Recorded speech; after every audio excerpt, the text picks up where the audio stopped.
Thank you everyone for coming and giving me a chance. I remember the retreat we had last year at New Mayapur. I see many similar familiar faces, but also some new.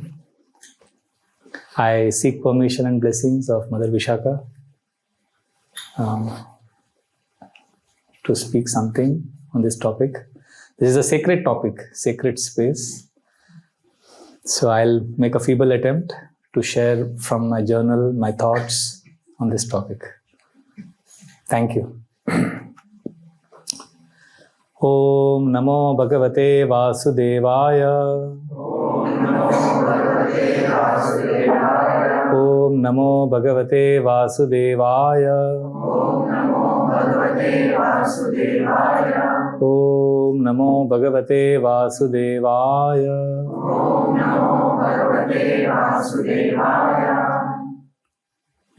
Narayanam namaskrityam naram chaiva narottamam devim saraswatim vyasam tato jaya mudhiraye nashtaprayeshu abhadreshu nityam bhagavata sevaya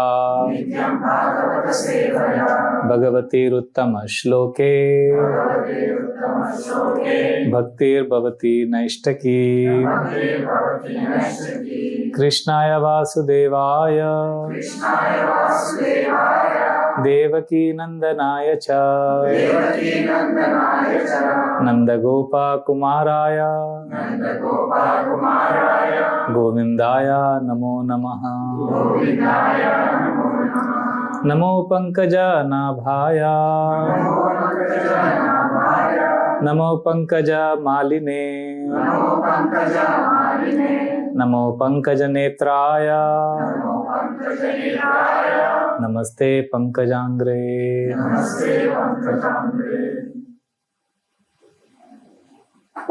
Om Ajnanatirmirandasya Gyananjana Shalakaya Chakshurun Militam Yena Tasmai Shri Guruve Namah.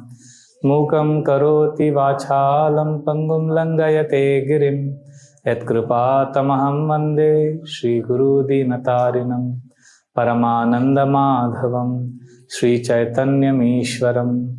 Namahom Vishnu Padaya Krishna Presthaya Bhutale Srimate Bhakti Vedanta Swaminiti Namine.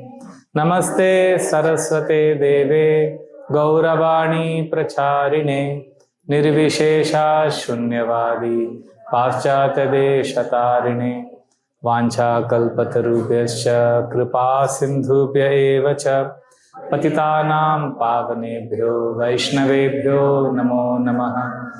Jai Sri Krishna Chaitanya Prabhu Nityananda Shri Advaita Gadadhar Shrivasadi Gaura Bhakta Vrinda. Hare Krishna Krishna Krishna Hare Hare Hare Rama Rama Rama Hare Hare. Hare Krishna Krishna Krishna Hare Hare Hare Rama Rama Rama Hare Hare. Hare Krishna Krishna Krishna Hare Hare Hare Rama Rama Rama Hare Hare. Yonta pravesha mama vachamimam prasuptan sanjivayata kila shakti dhara swadhamna anyam shahasta charana shravana tvagadin pranam namo bhagavate purushaya tubhyam katanchana smrite yasmin duskaram sukaram bhavet vismrite vipritam syat Shri Chaitanya namamitam.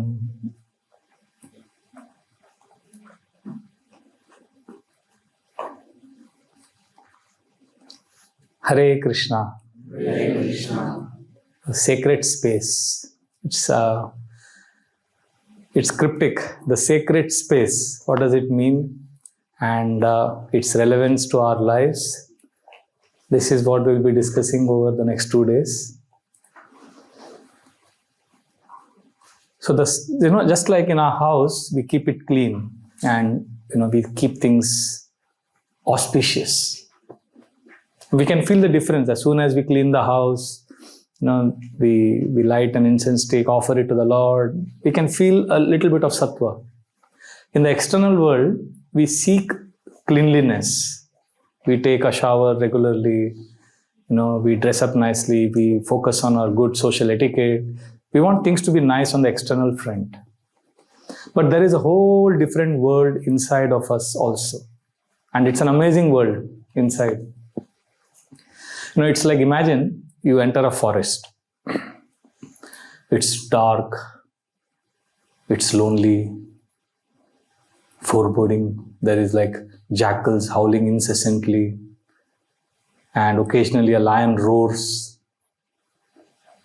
What happens to you? If you are stuck there in a forest like this, what happens? You start screaming, you start get really scared, and what do you long for? To go home. You want to somehow run and reach home and feel that shelter, feel safe, isn't it? Now, actually there is a forest inside of us also. And many of us, we are scared. So what we do, like our thoughts, our feelings, our desires, being with all of that is like being in a forest. It's scary. And therefore, we don't want to be in that forest. So what do? We pick up our smartphones. We start going through the YouTube reels, endless web series, Netflix. All this, why? Because I don't want to be in that forest. It's scary. The world of my thoughts, feelings, desires, emotions, mind, intelligence, ego. This inside forest is very scary. Let me distract myself with all the temptations that are available in this world. Let me busy myself. Let me not face my forest. Am I saying something that is relatable to you? We all have this experience, right? Especially when we are in pain. I have seen, there is a lot of studies which have proved this, that people, when they go through business losses, relationship crisis, pain and suffering, also during that period, it has been seen that they spend an inordinate amount of time on social media because that's an escape route for many. We don't want to face our inner world. It's a dangerous, deadly forest. But we don't realize that it's not a scary forest. It's a beautiful Vrindavan forest where Radha Krishna are residing and they're inviting us. But we don't want to enter the forest because we're scared. Because to meet Radha and Krishna, to be connected to our real self, we need to face some pain. We need to face our inadequacies. We need to sit with our pain. But unfortunately, from childhood, we've been trained to reduce pain and increase pleasure. Any of us have been taught to embrace pain. We are always taught to reduce pain. But we can't evolve, we can't grow, we can't spiritually advance unless we learn to embrace pain. So the sacred space, what we're talking about, what I have understood, the sacred space is the willingness to surrender, to enter this world of our inner world, which is like a forest, and navigate through that, journey in that forest and meet our beloved lordships, Radha and Krishna. Connect to our real self. And it's possible. But there are three principles which I will be sharing my humble thoughts on these three principles during the next 2 days. One is the intention or the attitude or the desire to give, serve, contribute. That is the foundation of nourishing this sacred space and meeting Krishna in our inner world.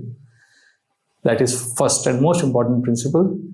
Second is hearing about the Lord, which we will discuss hopefully in the afternoon session. The power of the science of hearing or Shravanam, what actually happens inside when we hear about the Lord. And tomorrow morning, we will discuss about chanting, the regulated chanting which we do. It's not simply a ritual, there is more to it. And then in the afternoon session, I think we have on journaling. So whatever it is. So these are the 4 topics. So today I would like to begin with this intention or this desire to connect to the Lord, which is the foundation of entering this sacred space. And once we become comfortable facing our own inadequacies, once we have a little bit of self-irony, the ability to laugh at ourselves, at our foolishness, and also sincerely aspire to go ahead, we'll be a happy devotee in ISKCON. We'll be a happy sadhaka. So how do we start with this sacred space? The first and most important is cultivating a desire and willingness to go beyond the self. I mean, my body, my family, my head, my world. We all have inherently an aspiration to live beyond ourselves. But unfortunately, many of us don't tap that. We busy ourselves with our own petty problems often. But we all have it in us to seek something beyond. So there is a journal entry. I would just like to share this. It's based on some things I read over a period of time. See, there are two worlds. One is the world of the personality, and second is the world of the character. Personality is something, it's what the world thinks of us. And we focus a lot on this, right? What the world thinks of us. But there is something called as character, which is who I really am. Personality is what the world thinks of me. Character is who I really am.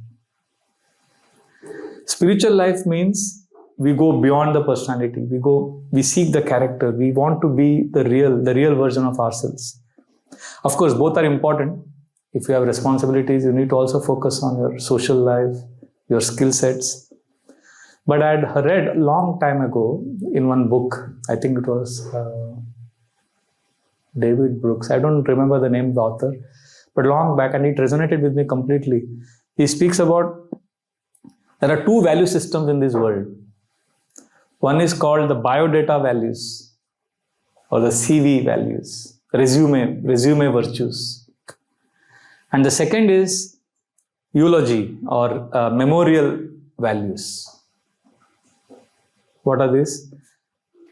So all value systems can be broadly categorized into these two. So resume values are the ones that we list on our biodata. This is basically about all the skills that we bring to the job market, right? These are the value systems that help us or that contributes to our external success in this world. All of us focus on that or no? We all focus on so the value systems we have or we meditate upon mostly are the biodata values. Values that help us attain success in this external world. And we never compromise on that. We really want to do well. But there is something deeper. And that understanding this deeper principle is the first step of creating a sacred space. And that is memorial values. Means these are the virtues that are talked about when you die. During your memorial service, they glorify you, right? And what do they talk about? See, these are value systems that exist at the core of our being. It's like, whether you are brave, kind, honest, what kind of relationships you form. This is actually who I am. So you got it now? Two kinds of value systems. What is biodata values? Anyone? Yes, please raise your hand if you would like to answer. What is biodata values? Yes. For the professional world or the outside world, the external world. And what is memorial values? Anyone? Yes. What people think of us when we die. So basically, what is it actually? Real character. It's about the real character. It's about who you really are at the core of your being. So which is more important of the two? Which is more important? CV values, right? Biodata values. No. Memorial values. But let us honestly ask ourselves. We spend maximum time cultivating and thinking about which of the two? First one. The biodata values. Right? Okay, you take any public conversations. You see these magazines or news channels. You see the politicians talking about. You see Bollywood, cricket, everywhere. What values are spoken about, discussed? The biodata values. And we make strategies in life. You make strategies for what? We make strategies for career success. Do we make strategies for developing a profound character? Let me make this strategy. Let me have this schedule every day. Let me do this. Let me chant. Let me do this, and then get back and take a performance appraisal on my character. No, we don't. We just give it lip service. So, anybody here who's made strategies on developing humility?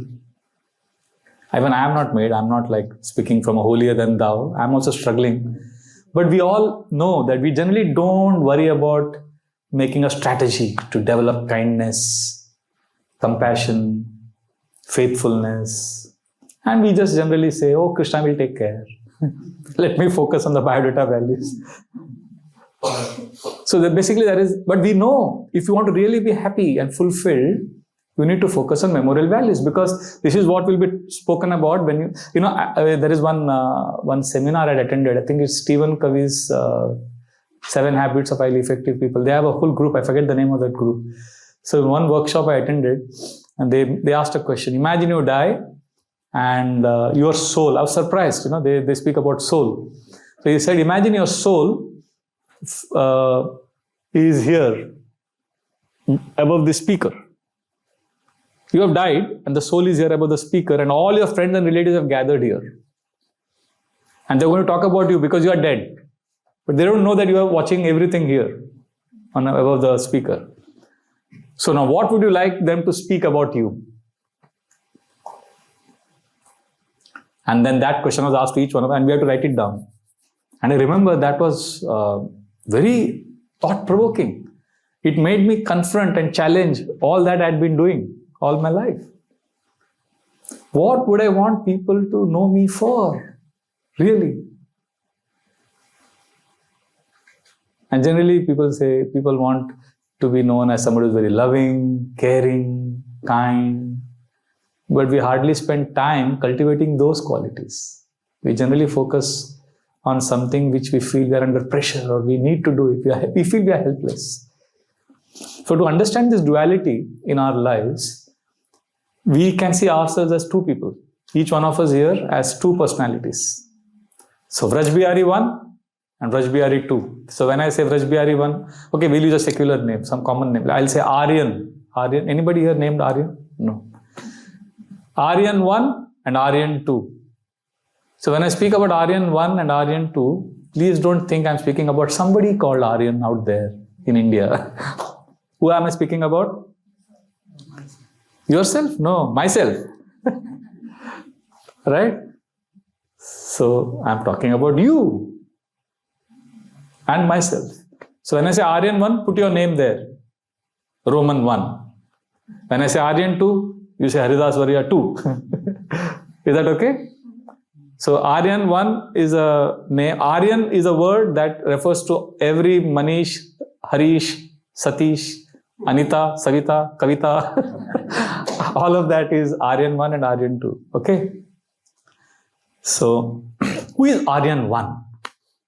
Now, please understand, we all have these two personalities.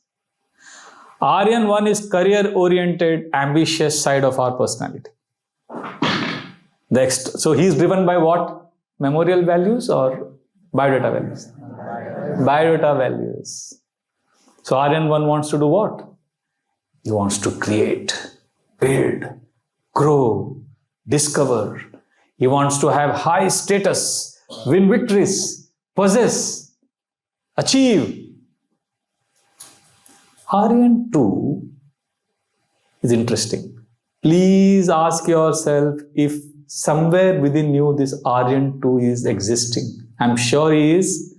He is buried. You have squelched him. But wake up now. Aryan 2 is very internal. Aryan 2, he or she wants to embody certain qualities deeply. Aryan 2 wants to have a serene, inner, quiet life.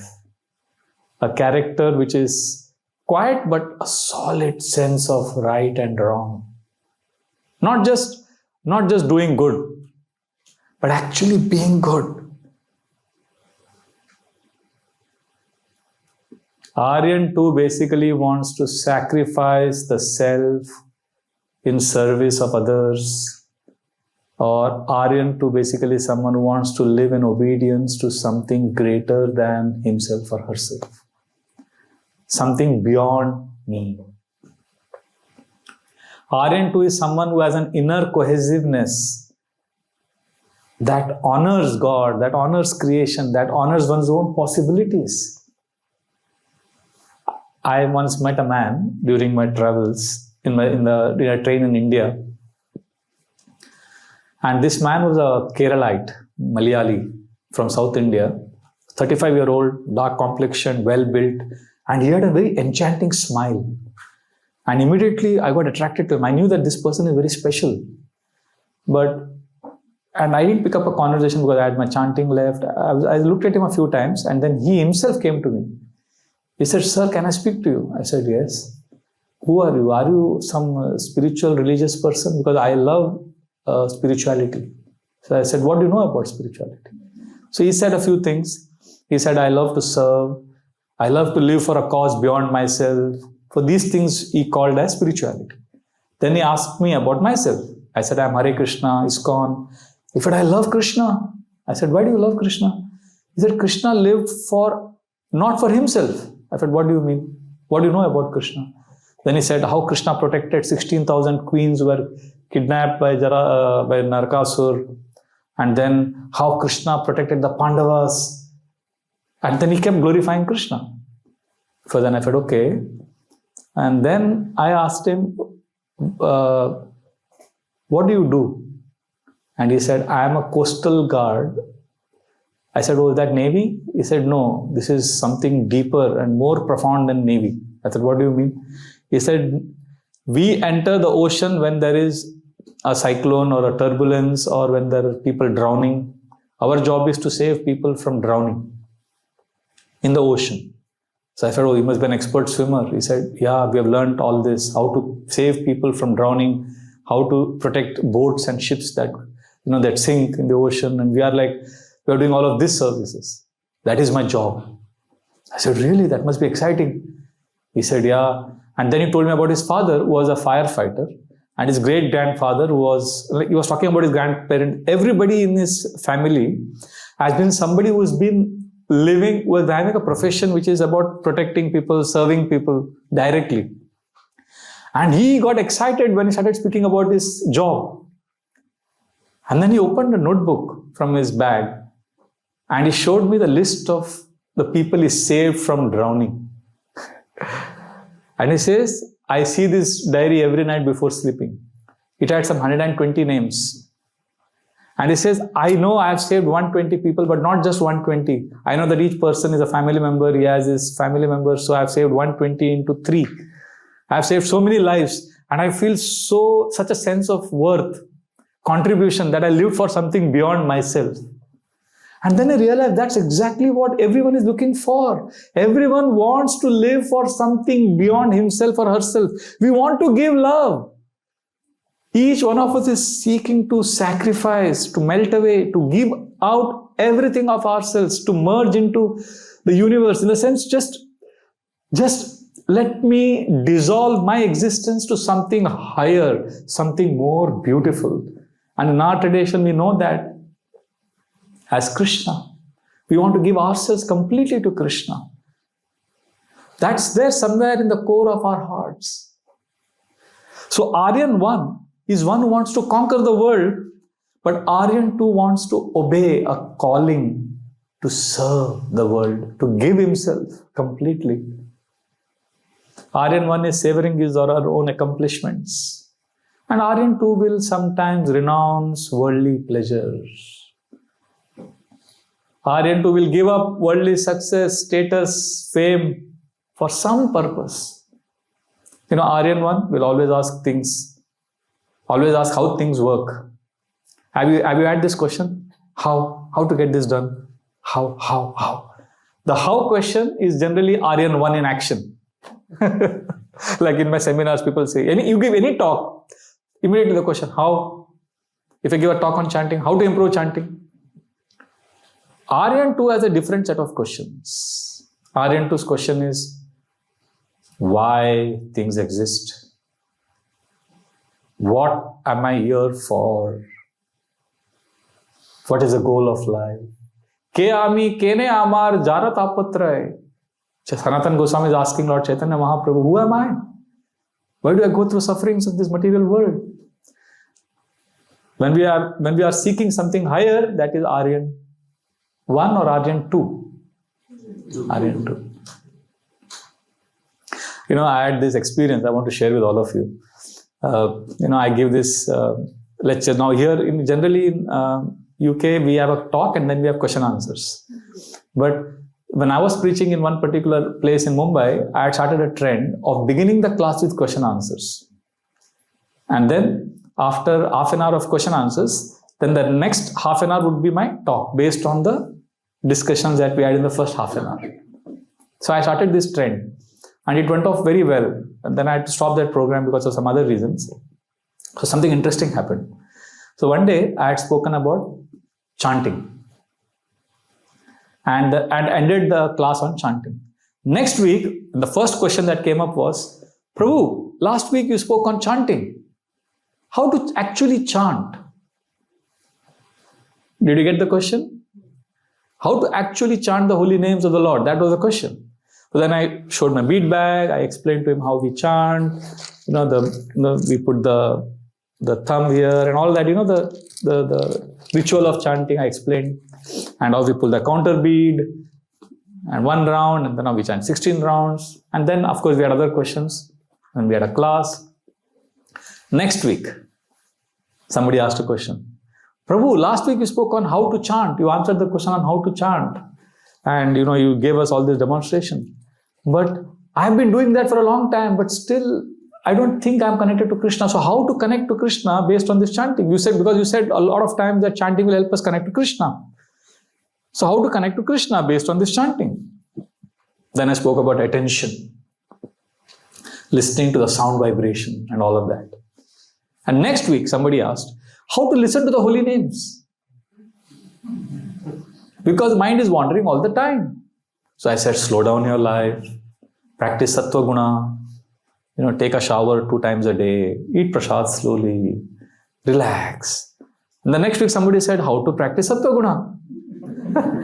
So I said, take breathing breaks. I demonstrated to them the technique of 4 into 4 into 4 breathing methods. Inhale to the count of 4. All that I did. And everybody was happy. And then the next week, Prabhu, how do we breathe consciously? Because the mind is wandering so much, it's so difficult to breathe. It's almost impossible.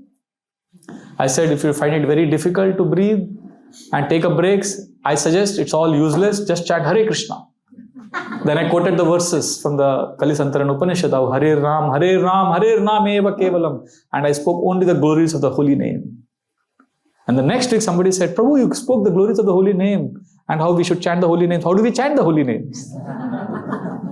And then I spoke about chanting, bead bag. And the next week somebody said, how do we chant attentively? You see what's happening? The how questions always trap us in a loop. We keep going on and on. There is no end to the answers of how questions. And that's where Aryan 1 lives. How? Anything you say, how?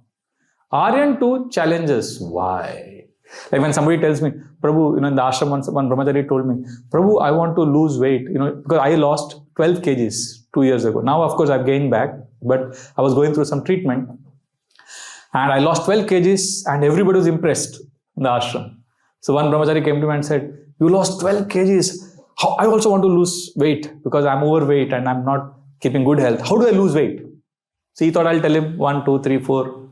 I just challenged him. I provoked him. I said, why do you want to lose weight? Then he gave some answer. I want to be healthy. Then I asked him, why do you want to be healthy? Because I want to serve Krishna. Why do you want to serve Krishna?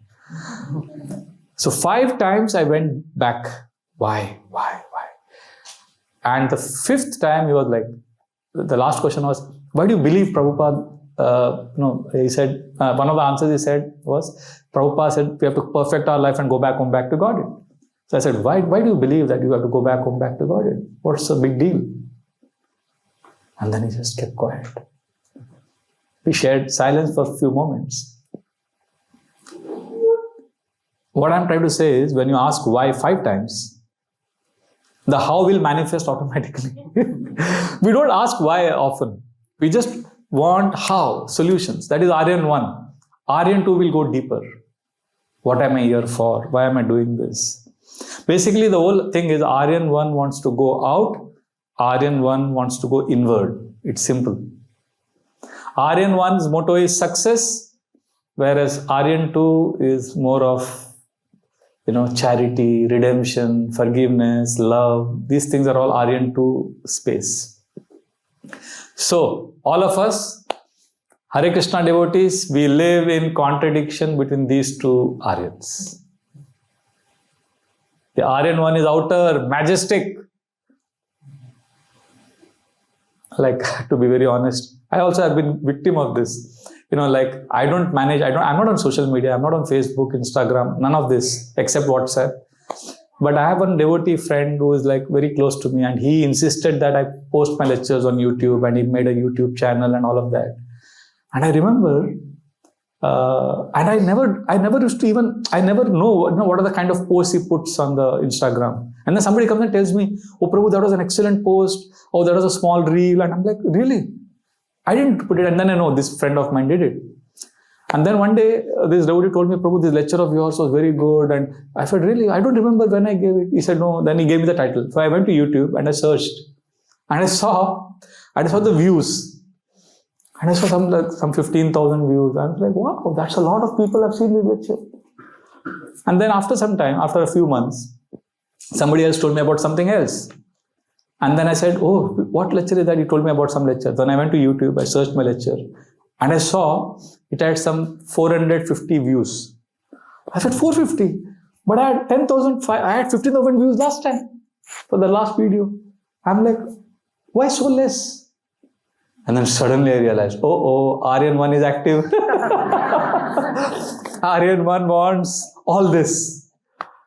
That's how we are trapped. It's a majestic outer. Aryan 2 is different. Now see if this resonates with you. Somewhere there is a voice within you. Aryan 2 is inner, it's like humble. He doesn't want worldly glory. He wants to be connected deeply. And this contradiction is not fully reconcilable. You can't say, I'll reconcile this. It's not so easy. We are, it seems like we are forever caught in self-confrontation. Right? We feel there is a confrontation because we are called to fulfill both personalities. We have to fulfill both. So I see myself as somebody who has to somehow master the art of living forever between the tension of these two personalities, these two natures. And both have different logics. Aryan 1's logic is of creating, building, discovering. He lives by a very straightforward utilitarian logic. What is his logic? Input leads to output. Effort leads to reward. Practice makes you perfect. Maximize your profits, minimize your losses. This is Aryan 1. Simple logic. We all live in this world with this logic, isn't it? But Aryan 2 is different. He is not focusing on impressing the world or maximizing. He is living by an inverse logic. This is a little difficult for everyone to accept, but this is not a moral logic. This is not an economic logic. This is where I know some devotees who really live by this Aryan 2 mindset. I've seen this in ISKCON, and that's why I'm able to say this very confidently. I may not be there, but I've seen devotees who are convinced that they have to give to receive. They're not focusing on, they're constantly thinking of giving. I live in an ashram where many brahmacharis who are many years younger to me, they have humbled me completely by their Their Aryan 2 is internalized so much. They're only thinking of giving. And they feel, I'm giving, I'm receiving. And Aryan 2 basically is convinced that he has to surrender to something outside of himself to gain strength within himself. Means he will connect to Krishna, pray to Krishna. Basically something beyond me, serving Vaishnavas. It's not about me. Aryan 1 will fulfill his desire. Aryan 2 will question his desire. He will try to transcend the desire. I don't want this desire. It's very different logic. That's what I'm trying to say. And Aryan 1 wants success. You know what Aryan 2 does? I've seen devotees like this. I've seen devotees who have told me that I think my success is a failure because it has made me proud. Aryan 2's logic is very different. Success is bad because it's failure, because it made me proud. And failure is good because it keeps me grounded. It makes me humble. The whole thinking is different. So Aryan 2's logic is to fulfill yourself, you have to forget yourself. To find yourself, you have to lose yourself. Aryan 1 will cultivate his strengths. Aryan 2 will confront his weaknesses. So, all of you, I'm asking you a humble question. Don't have to answer me. Where do you spend your time? Cultivating, nourishing whom? Aryan 1 or Aryan 2? There is a lot of clarity in our society on how we should, we can have a great career, how we can do a lot of things on the external front, but a lot of inarticulation on how to live an inner life. Because the competition to succeed, get admiration, get followers on Instagram, it's all consuming. Recently, one very famous social media, I forget her name, I got it on my WhatsApp forward. This lady who has some million, so she has a lot of followers, but she was upset. She wanted, I think, 2 million followers or something, and she was stuck at 1.5. And then she finally couldn't handle it, and then she ended her life or something. It's very intense. This problem wasn't existing a few years ago, but now the approval of the society, so is making us live by utilitarian calculus, thinking, satisfying our desires, getting approval of the world. We don't realize the spiritual stakes involved in such kind of behavior. Nourishing the Aryan 1 at the cost of Aryan 2. Because there is a lot of loudness, a lot of noise, a lot of shallow, superficial communication. And because of this, we are not able to hear the quieter sounds. I remember many years ago, Mother Vishaka had come to Govardhan Eco Village, and she was giving a Bhagavatam class, and there were all brahmacharis who were sitting. And I remember Gaurang Prabhu asked this question to you, Mataji. I don't know if you remember. Gaurang Prabhu asked you this question that you were staying in, I think, LA for many years. I don't know which. Then you went to Canada. Sharanagati, I think. Yeah. So he asked, what was the difference? How did you find life different there? He asked you this question. And then Mataji just gave such a profound answer, one line answer. She said, I was with myself. I could hear the inner noise more clearly. I could hear the inner voice more clearly because there was less noise. That hit me so hard, actually. So we have a practice, some of us, we go to sometimes, because it's even in the temple atmosphere, sometimes things can be very fast. When it becomes a tick job, things to do. So then I pause myself, I go to a banyan tree near our temple, I sit there, I chant my rounds, I write my journals, I connect to myself. So the point I'm saying is there is a sound that emanates from the depth that we need to hear, that we need to listen to. But we live in a culture, unfortunately, which teaches us how to promote ourselves and master skills that are required for external success. But very little encouragement is given to cultivate humility, sympathy, honesty, love. And for a character, for Aryan 2, these things are needed. And that's why we are disconnected from Aryan 2, many of us. So sacred space means reviving Aryan 2. Let us say we don't care for Aryan 2. Let us focus only on Aryan 1. Aryan 1 means input leads to output, effort leads to reward, practice makes you perfect. then you know what will happen to us? You know what we'll all become? We'll become a crafty, shrewd animal. We'll only be thinking of negotiation skills, getting things done. Everything in the world, every event will be a game or a fight, and impressing others. And years pass, decades pass, and the deepest part of ours would be neglected. And we would feel, some kind of vacuum. Even as a devotee, like there is some vague anxiety that I don't know if you have ever experienced. Sometimes it's abstract and you feel, what is wrong? So that is what psychologists call as unconscious boredom. Because we're not really attached to the spiritual purpose. We may be attached to the spiritual practice. We may be just going through the motions. But there is a purpose.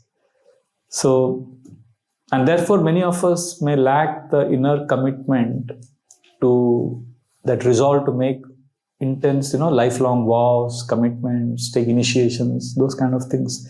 Because to absorb ourselves and cultivate Aryan too will need us to withstand popular approvals.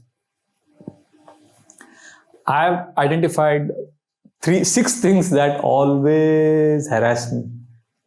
These 6 things are like which keeps Aryan 1 in action and Aryan 2 is always squelched. Fear. I don't know how many of you are driven by insecurity and fear. There is some fear always lurking. So this is, I have discovered through journaling, and I feel grateful that Krishna has revealed to me these 6 things. So every moment, whenever I'm uncomfortable, whenever there's an uncomfortable emotion, I'm able to offer it to Krishna. I'm trying to offer it to, I offer it to Krishna. Right now, fear is gripping me. Krishna, I offer this to you. Please help me. I want to serve you. Fear.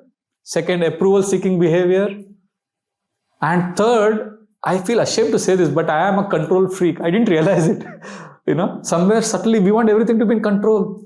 One day I saw myself just going through news channels because this India right now in the India-Pakistan tensions are intense right now. There is a threat of war that is looming large.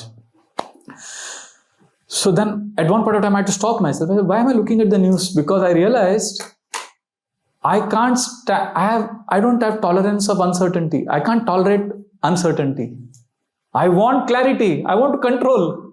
So in that desperate attempt, I'm going through the news channel. So then I had to stop myself, breathe, journal, pray and say, Krishna, I give up. So then I had to consciously work on it.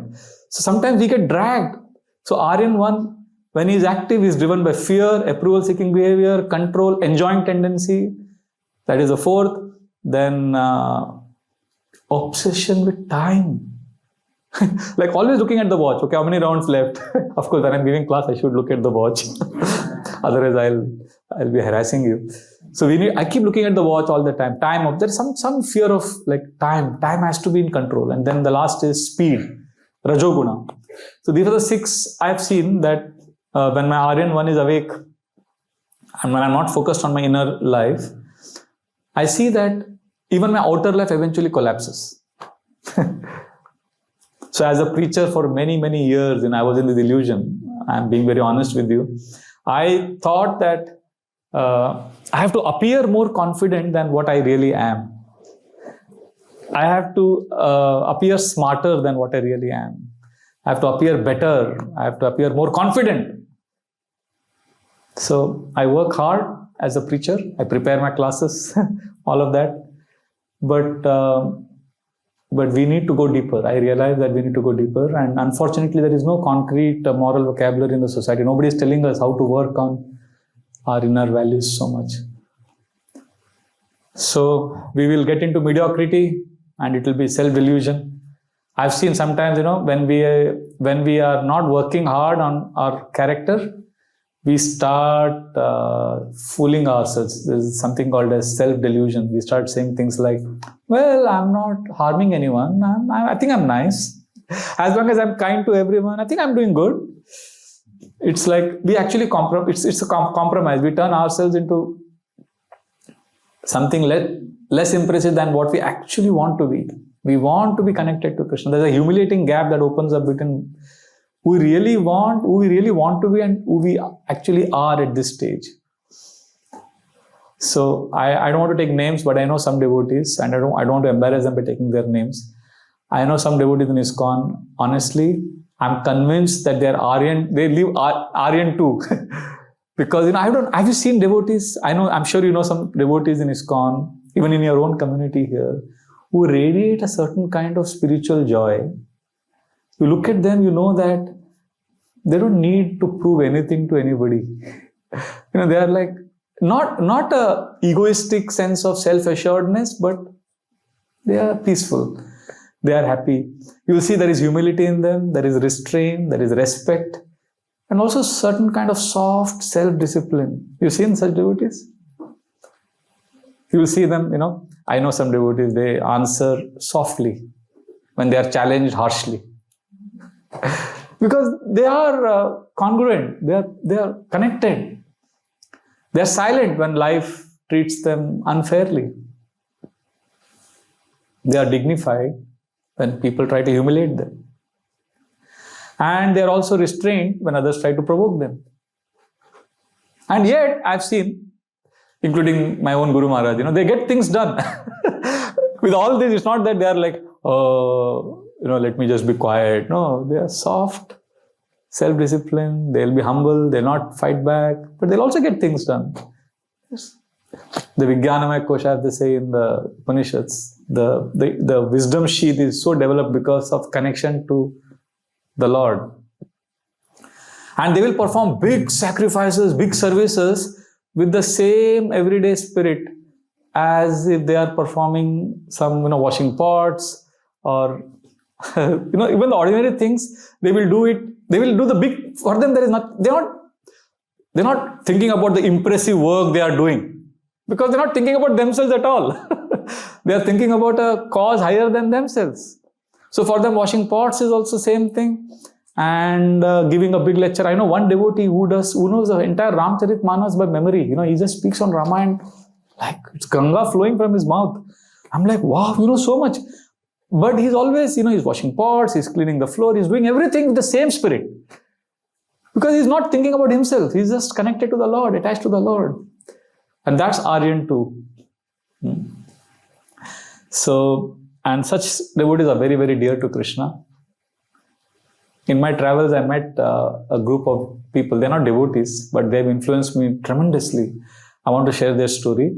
During my travels, I went to one hilly tribal area in Orissa. And I was shocked to see this group. Now, this is politically, they have a bad image in India. So I won't talk about the group, but I'll talk about these individuals. They went to this village 40 years ago. These 3 men. They are bachelors. They're not married. And last 40 years, they are serving in this village and they are trying to, a lot of conversions happen in India and a lot of, missionaries and a lot of things happen. So they're trying to revive the Sanatana Dharma, the Vedic culture. So they go to these villages. He says, we have spent 40 years in this village. They made one small Ganesh temple and they get people there. They teach them the Vedic culture. They are preaching in their own way. They may not be preaching about Krishna. And then he told me about his friends in Assam, Nagaland, Northeast, how there are men across India, so many places where this group of people, they have spent the whole life in being not famous. Nobody knows. They are actual sadhus. And here we are, just because we are wearing saffron, people come and bow to us. But I realize these guys are more dedicated, actually. Nobody knows them. Outside that village, nobody knows them. They are like dedicated to the cause. And then they are very satisfied. I could see that energy, that satisfaction, giving a life for a cause beyond themselves. And then I also had the chance to go to some other villages because they connected me to their friends. And I got so much inspiration. And I realized there are many such people. But sometimes we get caught up by the glamour, the razzle-dazzle, the externals. That Aryan 1 is in action. And Aryan 2's voice is muffled.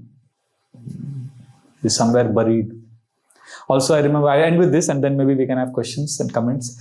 I remember as a young boy, teenager, reading a book called City of Joy by Dominic Lapierre. And I was completely moved by one. There are 3 stories which are completely moving in that novel.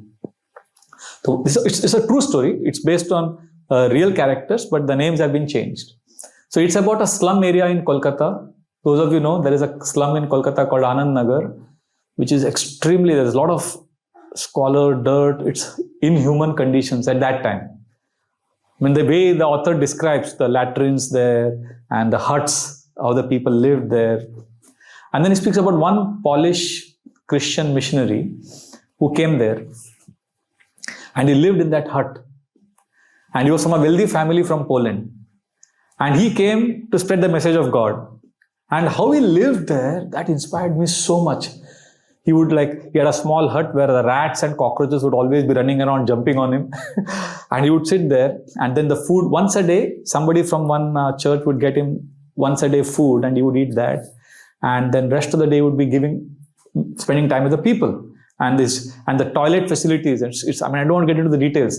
But why I'm telling you this story is what gave him strength. So thrice a day, just like we do Gayatri Japa. So he says thrice a day, this man, he would drop everything and sit in his hut or wherever he was in what we call as Vajrasan on his knees. And he had his prayer pose and he would connect to his Lord, his God, and he would not get up from that position till he felt connected. Till he felt a sense of belonging with Jesus, with his God. He wouldn't get up from that position. And then if it was too late, like let's say he spent half an hour and then he would get up and he would say, oh my dear God, please forgive me. I couldn't connect to you now. My mind was going everywhere, but I love you and I'll come back to you again after a few hours. So although he was not connecting, but he ended by connection. And then again after a few hours he would come. So he says and he slipped. He failed. Like for example, he says, the book says how once somebody from his hometown in Poland came and brought him a bag full of chocolates. And he devoured them because he had been literally devoured. He was deprived of all the enjoyment that he had. And now he says, and the book says how in the 2 days he finished off the whole chocolate bag. And then he regretted, life is supposed to be a life of tapasya. And then again he comes back. And that entire story was very heart-touching. And there are many such people, who have given their life for Aryan too. So I'm not saying we have to imitate them again. I'm just saying somewhere we need to awaken that seeker within us. That somebody who wants to live for a cause beyond himself, beyond the senses and the mind, intelligence and ego. We want to go deeper. So let us create that sacred space by first entering this world of asking why, what, who am I? And expressing our intention and aspiration to the universe to go beyond ourselves and lead a life of service. So that's the first principle of sacred space. Service and going beyond self. In the afternoon session, we will discuss about hearing and tomorrow morning on chanting, how these three activities help us enter the world of our inner sacred space and nourish Aryan 1. No, Aryan 2. And then tomorrow afternoon, we'll have discussions on journaling. Thank you very much. Hare Krishna. Hare Krishna. We can have some comments or questions or corrections.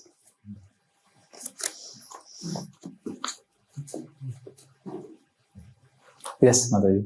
Thank you for the thought-provoking class. A concept just broke in my mind. Hare Krishna. Yes, we have to nourish Aryan too. But at the same time, we do live in a material world. So we do need Aryan 1 to survive as well.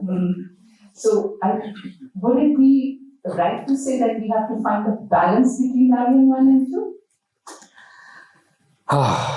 I would just like to read what I wrote. Sorry, could you? I said something during the class. I would just like to repeat it because my journal said it better than I can say it.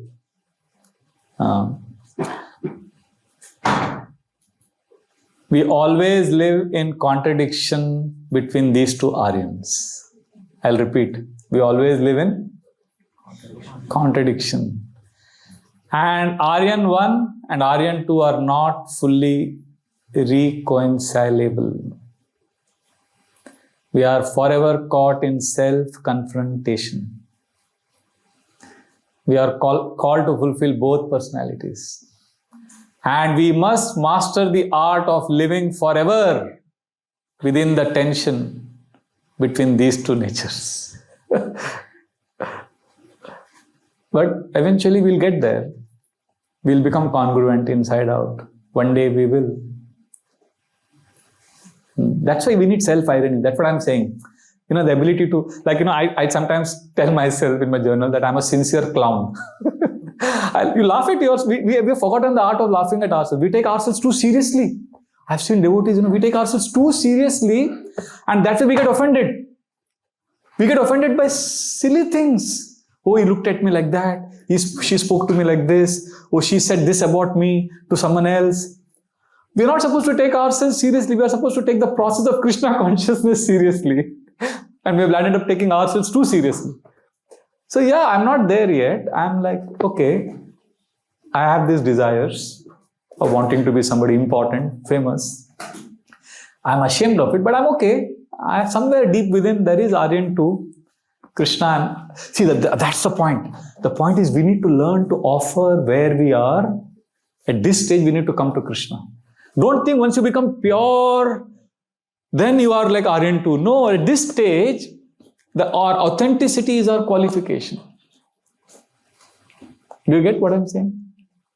Like, you have a wilted flower. We say, how can you offer a wilted flower to Krishna? Okay, in the external world, we need to have a beautiful temple.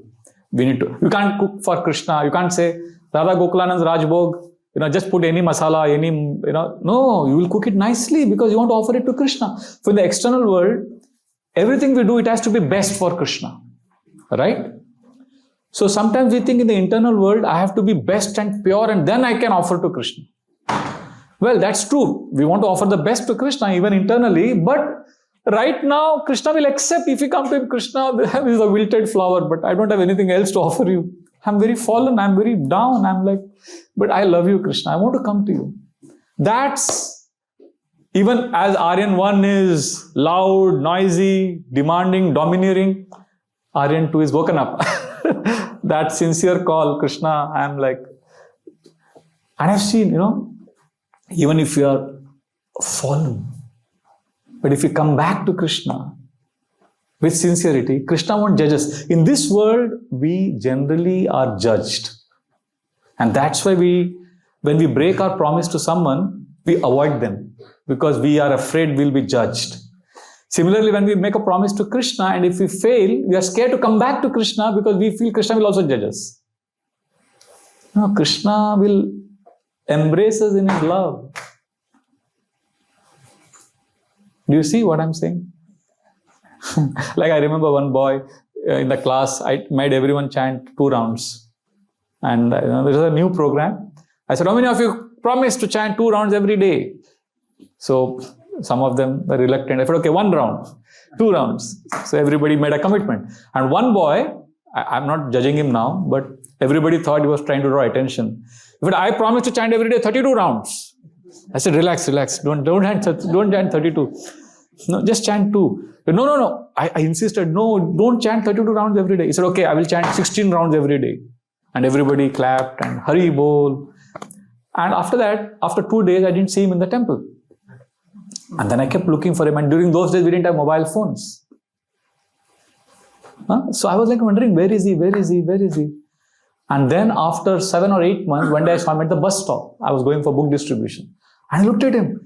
And he was initially avoiding me. But when he realized that now he can't avoid me and we've kind of seen each other, he gave a very sheepish smile. And I came to him and I embraced him. I said, Hari Bol, how are you? And then he said, yeah. And then I didn't ask him anything about chanting. I just asked him, how are you? How's your mother? I remember you were working in this company. Are you still working there? And after a few minutes, he said, Prabhu, I'm not chanting. I said, that's okay. No, I promised, in front of everyone, I'll chant 16 rounds. You remember that? I said, yeah, but that's okay. No, everybody clapped and everybody glorified and then I couldn't chant the very next day. And I was feeling so ashamed and I thought, what would you think of me? So I didn't come to the temple. I didn't want to show my face. So then I said, oh, you were fearing that you'll be judged? He said, yeah. Then again embraced him. I said, no, it's okay. You come back to Krishna.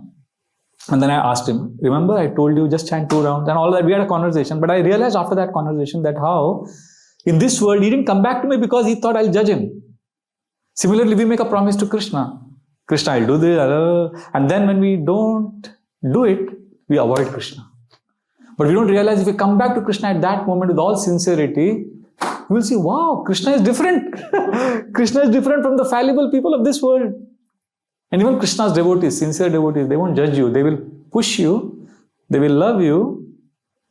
That's also something called a tough love, right? They will not just mollycoddle you. Okay. They will not give a license to your wrong practices, but they will love you. They will want to nourish you. So I think the tension will always be there between the two. But wherever we are, we need to come to Krishna. Does that answer your question?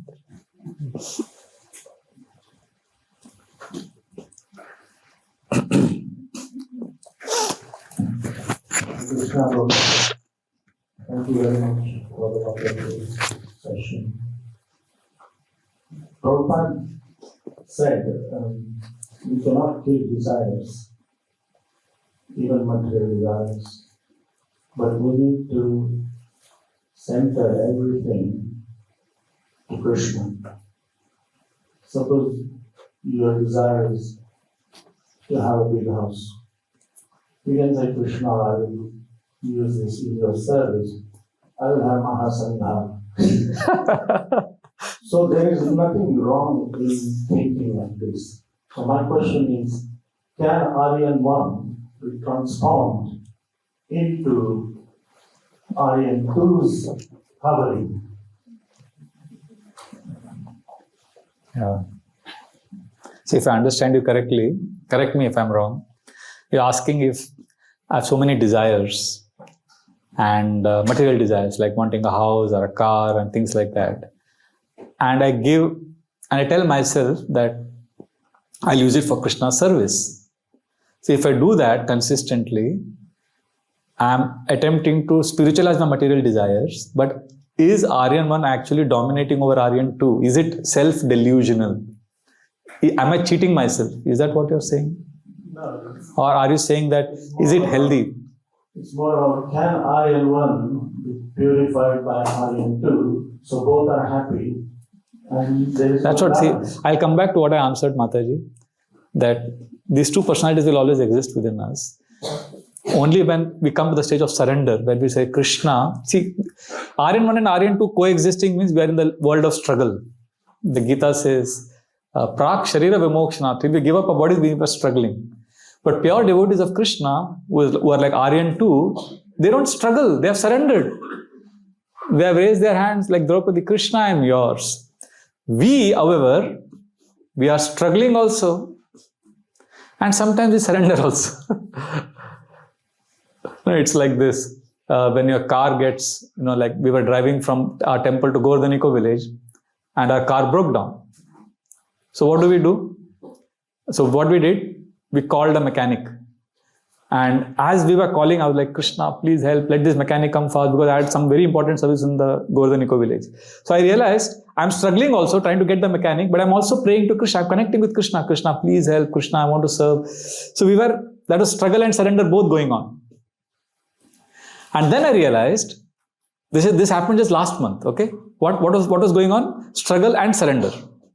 Now when we were flying from Mumbai to London, I was in British Airways, and at some point of time, the plane just for a few seconds, it violently, I think it just shook in the midair.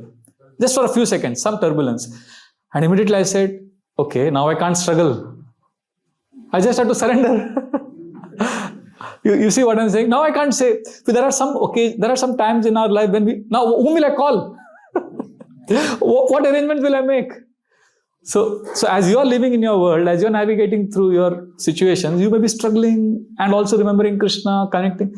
That's okay. But then we have to spend some time every day, 2 hours of japa or Bhagavatam class, somewhere where we let go all our nonsense that's up here and say, Krishna, I'm yours.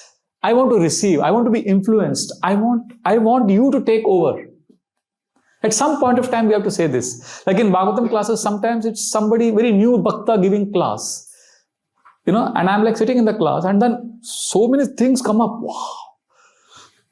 It's so nourishing. Anybody, it's our mood, our attitude to surrender. Draupadi, when she was called into the assembly, what is the first thing she did? When she was, that story, Dushasan dragged her. So when the first time she got the message to come she was dragged, what was the first thing she did? She remembered Krishna very intensely. But she also struggled. She negotiated with Drona, Bhishma, all that. She did both, struggle and remembering Krishna. But at one point of time, she realized she is not in the highway, her car is not broken down, she is in the airplane. At some point of time, she realized she has to let go. So we'll all be forced by circumstances, by Krishna's merciful intervention in our lives, where we can't struggle. We'll have to let go and say, Krishna, I'm yours. So till then, enjoy. But be ready to pay the price for your desire for a car. Every material desire that we fulfill comes with a price tag. Right? So, like I remember, I was going with a friend of mine, Grahastha, and he's my very close friend. We came to KC together. And he's married, and he has a child his daughter is also going to get married next month. So he's telling me, he saw one, I forget the name of that car, very, very fancy car, Lamborghini. And one Lamborghini went, and he said, Prabhu, I have this desire for a long time. I want a Lamborghini. And I said, but be ready to pay the price for it. He said, yeah, I know it's not only expensive in terms of rupees, but it's also will come with the whole baggage. Yeah, as long as you're ready to pay the price, go for it. And then come to Krishna. This is the beauty of material attachment. Material attachment brings us down on our knees, because attachment brings suffering. And when that suffering, the drop of tear in your eyes, if you can come to Krishna and offer that tear, because Krishna loves to travel on Ashrupatha. Krishna travels the path of tears. So I sometimes tell Grahasthas, it's better to be materially attached and come to Krishna crying than to be a stoic, detached, stone-hearted renunciant. So be ready to pay the price. And then Krishna, I'm fed up of this material life, Krishna. I don't want all these attachments. Please, Krishna. It can't be faked. But yeah, it's so the few things, an answer to your question. One is, be ready to pay the price. Second, both can exist harmoniously as long as you are, wherever you are, come to Krishna at that stage. Thank you, bro. We'll take her question first. Yes, Matri. When you say about this pride, these judgments, comments, they are everyday part of life. Yes. So why I can't be bothered? I mean, it's headache, it's heart attack. I mean, if it helps, okay, I can't be bothered. It's just headache, heart attack. I mean, you're only doing your health to waste time. So these judgments, the comments are part of that. I learned to ignore them. You learn to transcend them. Thank you. Thank you. So I just say to myself, I want my health, my Great. acquire is the problem. I don't Yes. There's a question here. Thanks so much for a nice talk. Just a quick one, which is kind of based on the other question as well. So I understand that we can't reconcile the two selves. But I was just wondering, how we use the strengths of Aryan 1 Yes. to help us achieve our spiritual goals and ambitions from Aryan 2? And how would we best? I think we had too much analysis. I have not done so much analysis. It was a poetic way of explaining. I didn't do so much thinking on this. Maybe some other day. I'm trying to map everything and get some coherence. But I know one thing. Wherever we are, Chaitanya Charan Prabhu says it beautifully, that at your place, at your pace, come to Krishna's space. Something like that. So wherever we are, it's okay. Like, one boy, okay, talking about the strengths of Aryan 1 or whatever, the way you are putting it. I know one boy, his actual name is Aryan. This boy, he was studying in our Gopal's Garden High School in Mumbai. And I was shocked. He was running for his exam, his monthly exams they have in the school. And he had his writing pad in which he would write the exam answers on his left hand. And on his right hand, he had Jagannath, big Jagannath DT. I said, hey, Aryan, where are you going? Prabhu, exams, I'm getting late. I said, wait.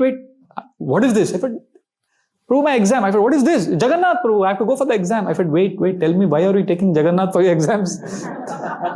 He said, I have a very simple formula, Prabhu. I just keep Jagannath in front of me.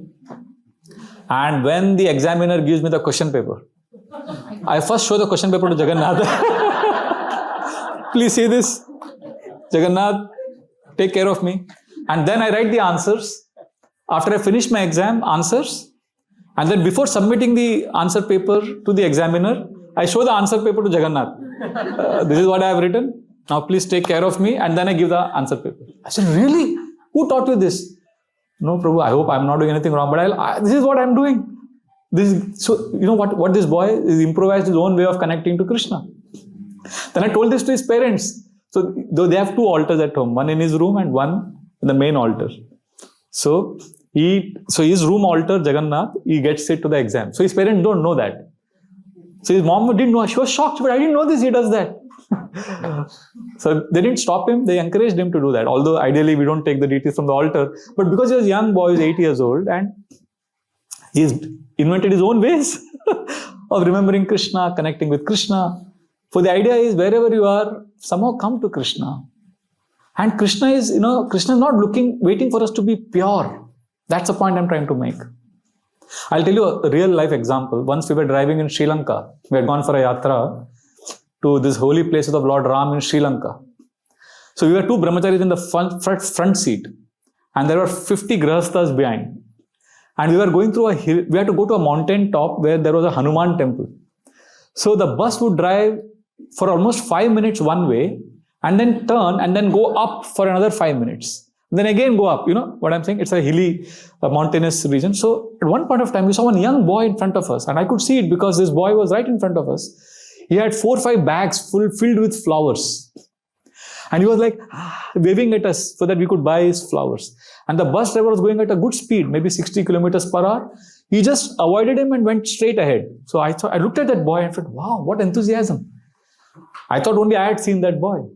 And then the bus went ahead, then it again went up. After 5 minutes, again, I see him in front of me. And we're like, how did he land up here? Then I immediately figured out this boy must have climbed through the mountains. He must be knowing the shortcuts. He must have come. But he was sweating. I could see that. Again, the driver avoided him. And again, I was like impressed by this boy's enthusiasm. 3rd time, 4th time. And I thought everybody else is sleeping. I didn't realize what's happening behind me. But everybody had seen this, that. So at the 4th or 5th time when the bus was going somewhere very close to the temple and this boy was standing, everybody unanimously, spontaneously shouted, stop! They stopped the bus. And they let the boy in. The Sri Lankan boy, maybe 10, 11 years old, dark skinned, 5, 6 bags, sweating profusely. He was just smiling. And he took out the flowers. All the flowers were wilted, rotten flowers. And he's like, and Sri Lankan language we didn't understand. And Indian rupee is much stronger than Sri Lankan rupee. And our devotees in the congregation, I was like watching them. They were giving 500 rupees, 200 rupees to take those flowers. I was like, as a brahmachari, I was money, this is giving money. And they were because they just overwhelmed with his enthusiasm, his sweetness, the way he was wanting to give his flowers. And his whole bag was empty. Everybody brought all the flowers. And that boy was like smiling and he's stuffing his pockets with the rupees. And then he went off waving at us. Nobody understood what he spoke. And everybody was loving him and he went away. And then as he went away, we both of us, the brahmacharis, were like, wow, this is how we have to come to Krishna. We were discussing, yes, I have wilted flowers. Nothing I have to offer Krishna, but I'm coming to Krishna. Krishna, I'm yours. I attend the morning program. I chant my japa today. Not this japa is boring, but Krishna, I want to show my sincerity to you. I'll sit with this holy name. I'll sit with you, even though I'm not feeling happy. Generally, we think bhakti is about my happiness. I have to be happy when I'm chanting. No. Prabhupada said chant Hare Krishna and be happy, but same Prabhupada in Chaitanya Charitamrita Antelila says chant Hare Krishna and make Krishna happy. We are not chanting Hare Krishna to be happy. So we are not at that level as yet. We are not on that level, I agree. But at least at whatever level we are, Krishna, I'm yours. Is that okay? Hare Krishna. Shall we stop here? Thank you. Hare Krishna. Srila Prabhupada ki jai.